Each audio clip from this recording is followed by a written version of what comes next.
Just how safe is your car? Do you know what safety features you've got, how to use them, and just how important they are? I'm Tegan Lawson for Car Advice, and today we've come out to the NRMA Crashed Car Showroom to find out more.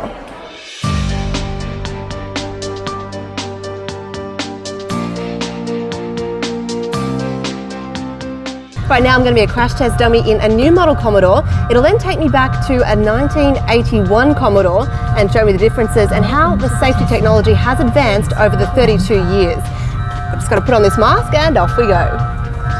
It really is amazing just how much things have changed over the years. In the first test, after the crash, you look around and there are safety features everywhere. You've got ABS, you've got airbags, side airbags, all those kind of things. In the second one, when you go back 32 years, you've basically got a bumper, brakes, seat belts and head restraints. That is all your protection. It's just changed so much.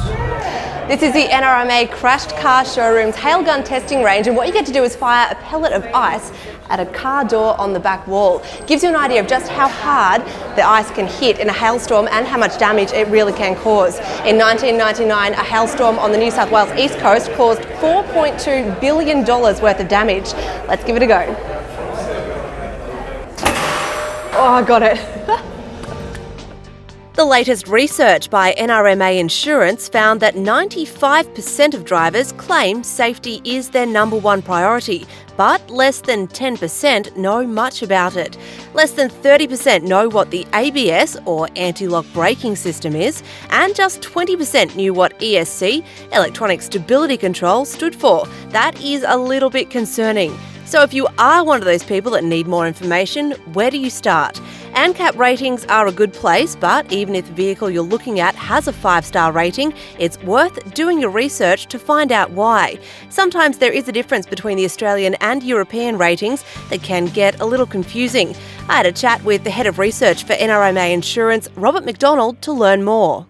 So in Australia, is it harder to get a 5-star rating than in Europe, or is it just the difference in the tests? If the car is on the border of the requirement for the minimum offset test, then there may be a difference. The car might be scored 4-star here instead of 5 stars it may get in Europe, and consumers can see that for themselves when they compare the two media results, but generally the results are the same and the core tests are the same for both test programs. The test data from your NCAP is used by ANCAP to calculate our 5-star rating. You can look at the detailed results and work out for yourself what you think is important. Of course, while NCAP is still placing more emphasis on the crash test, Euro NCAP is putting more emphasis on other safety features, particularly some of the emerging technology like autonomous braking and collision avoidance, which is going to be more common in the future.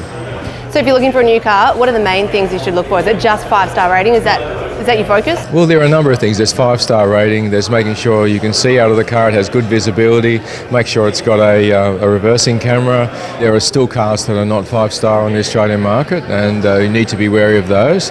It is becoming very common for cars to perform well now, and that's good. The car makers all know what they need to do and are all working quite diligently to get good crash test results. And most of them now give cars to ANCAP very early in the production phase to make sure the star rating is available for the launch of the car, because it's one of the first things the journalists ask them these days. Well, this really has been such an amazing experience, from being a crash test dummy to firing a hail dint in a door. Technology really has come such a long way when it comes to safety features. It'll be amazing to see what's changed even in 5 years' time.